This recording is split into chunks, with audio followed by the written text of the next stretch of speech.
അവർ നരകത്തിലാണെന്ന്. Praise the lord. ആരുമില്ല. അപ്പോൾ കരുണ വന്നു കഴിഞ്ഞു. അവർ ശുദ്ധീകരണ സ്ഥലത്തിലാണെന്നുള്ളവരൊന്ന് കരമുയർത്തിയേ. കുറച്ചു പേര് കരമുയർത്തിയിട്ടുണ്ട്. എന്നാ നിങ്ങൾ കേട്ടോ, അവര് പണ്ടേ സ്വർഗത്തിലെത്തി കഴിഞ്ഞു. അവര് സ്വർഗത്തിലോ? അതാണ് നമ്മൾ പഠിക്കേണ്ടത്. കർത്താവ് ഈശോ മിശിഹ പീഡ സഹിച്ചു, മരിച്ചു. പിന്നെ എന്താ വിശ്വാസ പ്രമാണത്തിൽ പറയുന്നത്? പാതാളത്തിലേക്ക് ഇറങ്ങി എന്നാ പറയുന്നത്. എന്തിനാണ് മരിച്ച യേശു പാതാളത്തിലേക്ക് ഇറങ്ങിയത്?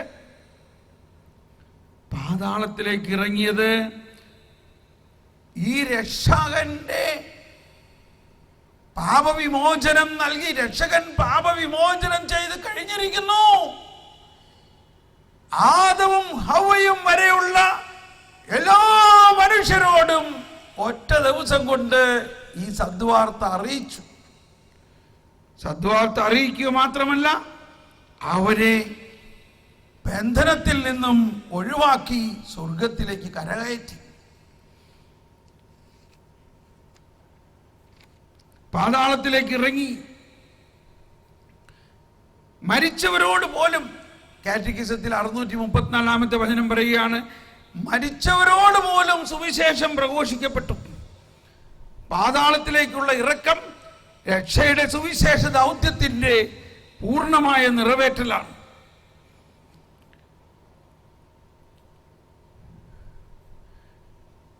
ഓക്കെ, മരിച്ചവർ ദൈവപുത്രന്റെ സ്വരം ശ്രവിക്കുന്ന ദിവസം വരും. തുടർന്നുള്ളൊരു പ്രബോധനത്തിൽ പറയുകയാണ്, അന്ധകാരത്തിലും മരണത്തിന്റെ നിഴലിലും വസിച്ചിരുന്നവരെ സന്ദർശിക്കാൻ അവൻ ആഗ്രഹിച്ചു. ബന്ധനത്തിൽ കഴിയുന്ന ആദത്തെയും അവരോടൊപ്പം തടവുകാരിയായ ഹവ്വയെയും ദുഃഖത്തിൽ നിന്നും സ്വതന്ത്രരാക്കാൻ ദൈവപുത്രനായ അവിടുന്ന് പോകുന്നു. ഞാൻ നിന്റെ ദൈവമാണ്, നിനക്ക് വേണ്ടി നിന്റെ പുത്രനായവൻ. ഉറങ്ങുന്നവനെ എഴുന്നേൽക്കൂ. പാതാളത്തിന്റെ തടവുകാരനായിരിക്കാനല്ല ഞാൻ നിന്നെ സൃഷ്ടിച്ചത്. മരിച്ചവരിൽ നിന്ന് എഴുന്നേൽക്കൂ.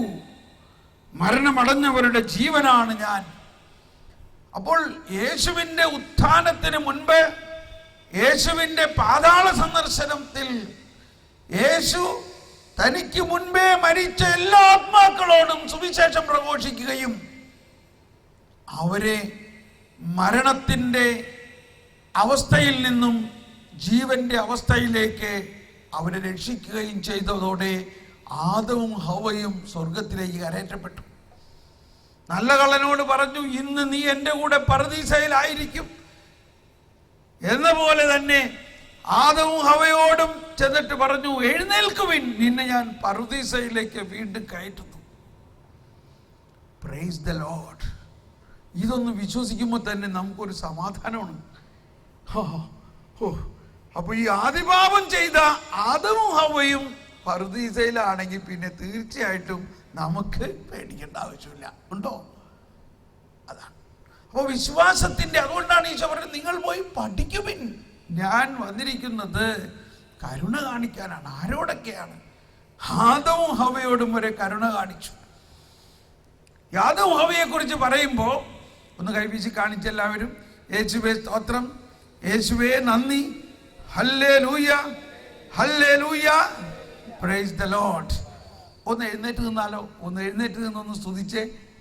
ഒരു രണ്ടുപേര് പാട്ട് പാടിയാൽ, നമ്മുടെ കൂടെ ദൈവം നമ്മോട് കൂടെ എന്നുള്ള അർത്ഥമുള്ളൊരു ഗാനം ആലപിച്ചുകൊണ്ട്,